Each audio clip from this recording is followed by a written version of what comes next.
Dear friends, உங்கள் வெற்றிக்கு வழிகாட்டும் நம்முடைய வின்னர்ஸ் வேர்ல்டு சேனலை லைக் பண்ணுங்கள், ஷேர் பண்ணுங்கள், கமெண்ட் பண்ணுங்கள், சப்ஸ்கிரைப் பண்ணுங்கள். பயிற்சி 3.15 கொஷின் நம்பர் 5. ஒரு பள்ளியானது குறிப்பிட்ட சில போட்டிகளுக்கு பரிசுத்தொகையினை எல்லா பங்கேற்பாளர்களுக்கும் பின்வருமாறு சமமாக பிரித்து வழங்குவதாக அறிவிக்கிறது. பங்கேற்பாளர்களின் எண்ணிக்கை 2, 4, 6, 8, 10. பங்கேற்பாளரின் தொகை 180, 90, 60, 45, 36.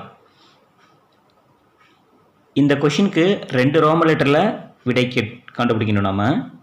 ஸோ முதல் கொஷின் என்னென்னா இதனுடைய விகித சம மாறிலியை கண்டுபிடிக்கணும். ரெண்டாவது ஒன்று, மேற்காணும் தரவுகளுக்கு வரைபடம் வரைந்து 12 பங்கேற்பாளர்கள் பங்கெடுத்து கொண்டால் ஒவ்வொரு பங்கேற்பாளரும் பெறும் பரிசுத் தொகை எவ்வளவு என்பதை காண்க.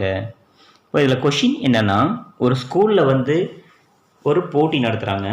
அந்த போட்டியில் கலந்து கொள்ளும் பங்கேற்பாளர்களுக்கு, மாணவர்களுக்கு பரிசுத் தொகையை கொடுக்குறாங்க. 2 பேருக்கான பரிசுத் தொகை பார்த்தீங்கன்னா ஒவ்வொருத்தங்களுக்கும் 180. அதே 4 பேருக்கு பார்த்தீங்கன்னா 90 ரூபாய், ஒவ்வொருத்தங்களுக்கும் 90. 6 பேருக்கு ஒவ்வொருத்தங்களுக்கும் 60. இப்போ 8 பேருக்கும் ஒவ்வொருத்தங்களுக்கும் 45.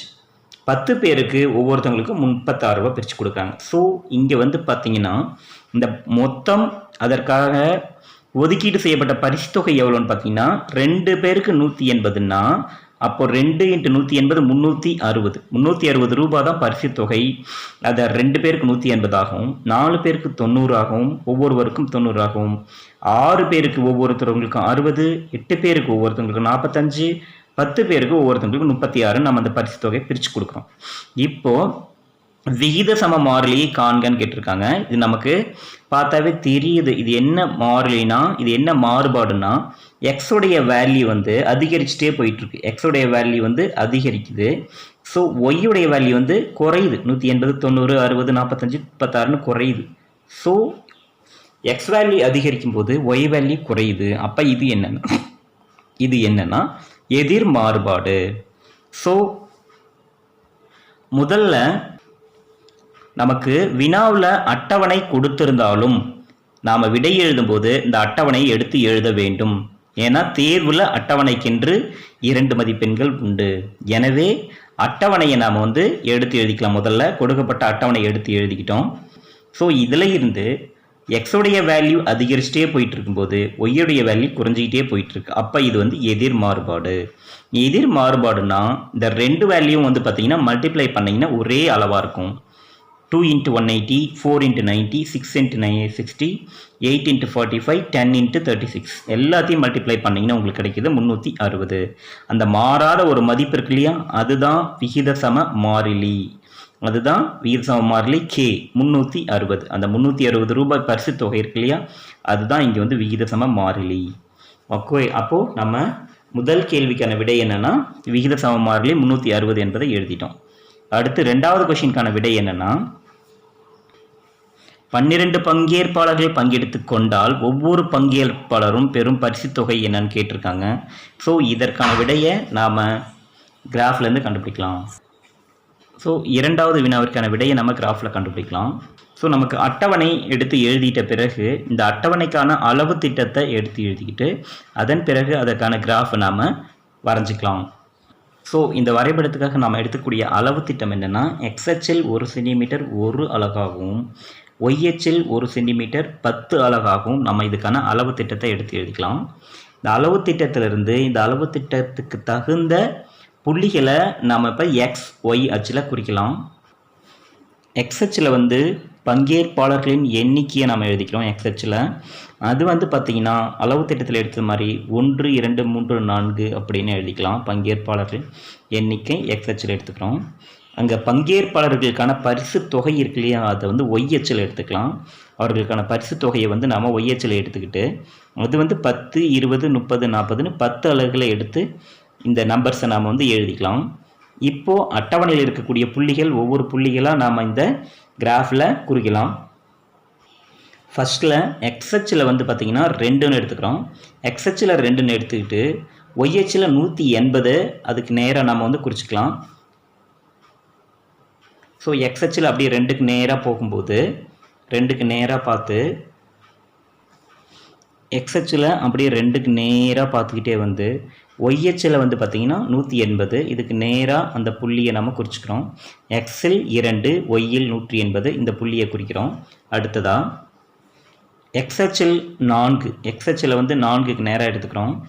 எக்ஸ்ஹெச்சில் 4க்கு நேராக எடுத்துக்கிறோம். 4க்கு நேராக எடுத்துகிட்டு ஒய்ஹெச்சில் 4க்கு நேராக எக்ஸ்ஹெச்சில் எடுத்துகிட்டு ஒய்ஹெச்சில் வந்து 90 இதை வந்து நம்ம குறிச்சிக்கலாம். எக்ஸ்ஹெச்சில் 4 ஒய்ஹெச்சில் 90 இதை குறிச்சிக்கிறோம். அடுத்ததாக எக்ஸ்ஹெச்சில் 6 எக்ஸ்ஹெச்சில் 6க்கு நேராக பார்க்குறோம். அதே ஒய்ஹெச்சில் வந்து 60 பார்க்குறோம். அப்போ அந்த புள்ளியை நம்ம குறிச்சிக்கிறோம். எக்ஸ்ஹெச்சில் 6 ஒய்ஹெச்சில் 60 இதை குறிச்சிக்கிறோம். அடுத்ததாக எக்ஸ்ஹெச்சில் வந்து 8 எக்ஸ்ஹெச்சில் வந்து 8 பார்த்துக்கிறோம். 8க்கு நேராக போயிட்டு ஒய்ஹெச்சில் வந்து 45ன்னு பார்க்குறோம். அப்போ அந்த 45 வந்து 40க்கும் 50க்கும் நடுவில் இருக்கும். அப்போ எக்ஸ்ஹெச்சில் 8 ஒய்ஹெச்சில் 45 அதை வந்து நம்ம குறிச்சிக்கிறோம்.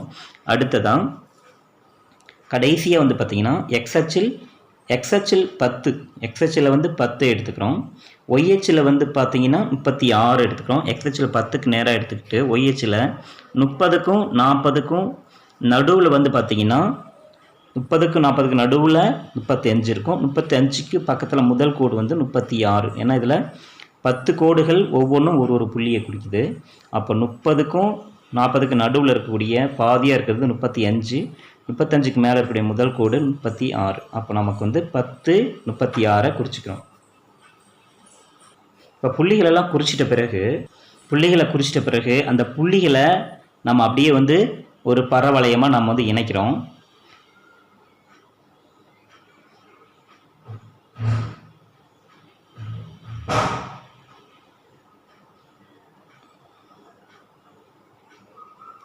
ஸோ அதுக்கான புள்ளிகளை வந்து நாம் என்ன பண்ணியிருக்கோம்னா குறிக்கப்பட்ட புள்ளிகளை வந்து நம்ம வந்து ஒரு பரவளையமாக வந்து நம்ம வந்து இணைச்சிடுறோம்.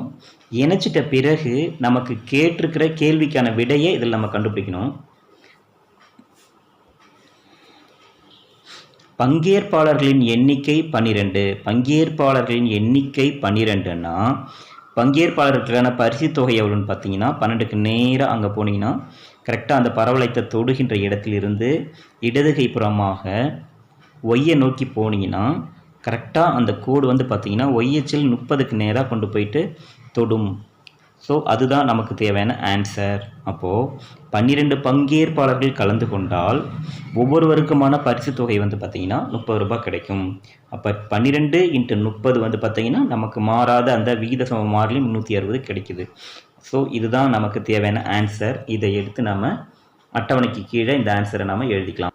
ஸோ இரண்டாவதான வினா நமக்கு என்னென்னா 12 பங்கேற்பாளர்கள் பங்கெடுத்து கொண்டால் ஒவ்வொரு பங்கேற்பாளரும் பெறும் பரிசு தொகை வந்து பார்த்திங்கன்னா நம்ம கிராஃபில் கண்டுபிடிச்ச 30 எடுத்து எழுதிக்கலாம். ஸோ நமக்கு இந்த 360 என்பது ஒவ்வொருவருக்கும் 30 ரூபாய்னா நமக்கு எவ்வளோ கிடைக்குன்னா 360 ரூபாயை ஒவ்வொருத்தங்களுக்கும் 30 ரூபாய் பிரித்து கொடுக்கலாம். இந்த விடையை வந்து நம்ம 2 ஸ்டெப்பில் இதுக்கான விடையை நம்ம கொண்டு வரலாம். இப்போ நமக்கு ஈக்குவேஷன் என்னென்னா xy = 360 என்பது இந்த கணக்கிற்கான ஈக்குவேஷன். இதில் எக்ஸ் வேல்யூ கொடுத்துட்டாங்க, அதாவது பங்கேற்பாளர்களின் எண்ணிக்கை கொடுத்துட்டாங்க. அப்போது எக்ஸுக்கு 12 போட்டுக்கோங்க. ஒய் நமக்கு தெரியாது, ஒய் தான் கண்டுபிடிக்கணும். இந்த பரிசு தொகை நம்ம கண்டுபிடிக்க போகிறோம், தெரியாத ஒய் அப்படியே வச்சுக்கோம்.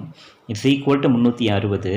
அப்போ ஒய் இங்கே பெருக்கலாக இருக்கக்கூடிய 12 இந்த பக்கம் வந்தால் வகுத்தலாக மாறும். அப்போது 360 12ஆல் வகுத்தீங்கன்னா 30 கிடைக்கும். ஸோ எக்ஸ் = 12 ஆகும், ஒய் = 30 ஆகவும் இருக்கும். இது எதை குறிக்குதுன்னா 12 பங்கேற்பாளர்கள் கலந்து கொண்டால் ஒவ்வொருவரும் பெறுகின்ற பரிசு தொகை என்பது 30 இருக்கும். இப்போது இதுக்கான ஆன்சர் என்னென்னா முதல் கேள்விக்கான விடை வந்து 360, இரண்டாவது கேள்விக்கான விடை வந்து பார்த்திங்கன்னா 30. தேங்க்யூ.